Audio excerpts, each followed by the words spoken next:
బుస్మడ్ encounter పై అనుమానాలు వ్యక్తమవుతున్నాయి. మల్లోజుల వేణుగోపాలరావును ఆయన లేఖని ఖండిస్తూ లేఖ విడుదల చేశారు. ఇద్దరు కేంద్ర కమిటీ సభ్యులు హతమయ్యారు. ఎవరైతే మల్లోజుల వేణుగోపాలరావు లేఖని ఖండిస్తూ లేఖని విడుదల చేశారో ఆ విడుదల చేసినటువంటి కేంద్ర కమిటీ సభ్యులిద్దరు కూడా హతమయ్యారు. కేంద్ర కమిటీ సభ్యులు ఉన్న చోట మూడంచెల భద్రత ఉంటుంది. అలాంటి చోట ఇద్దరు కేంద్ర కమిటీ సభ్యులే ఎలా చనిపోయారనేది ఇప్పుడు పెద్ద క్వశ్చన్గా మారిపోయింది. కోవర్ట్ ఆపరేషన్ వల్లే ఎన్కౌంటర్ జరిగిందంటున్నారు పౌర హక్కుల సంఘాలు. లొంగిపోయిన వారు ఇచ్చిన సమాచారంతోనే ఎన్కౌంటర్లు జరుగుతున్నాయంటున్నారు.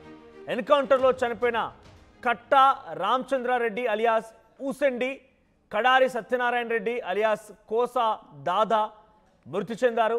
ఇద్దరిది తెలంగాణలోని కరీంనగర్ జిల్లా. ఇద్దరిపైన 40 లక్షల రూపాయల రివార్డు కూడా ఉంది.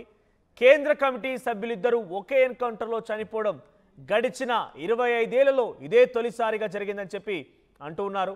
ప్రస్తుతం కేంద్ర కమిటీలో మిగిలింది 8 మంది మాత్రమే. అయితే మల్లోజుల ఆయనకు వ్యతిరేకంగా లేఖ రాసినటువంటి ఇద్దరు కూడా ఒకే సంఘటనలో మారడంతో కొంతమంది డట్ అప్రూవర్గా మారిపోయారు అని చెప్పి అంతా భావిస్తూ ఉన్నారు. సో పార్టీలో పనిచేసి బయటికి వచ్చిన వారే కోవర్ట్ ఆపరేషన్ వల్లనే ఈ ఎన్కౌంటర్ జరిగిందనేటువంటి అనుమానాలు వ్యక్తమవుతుంది.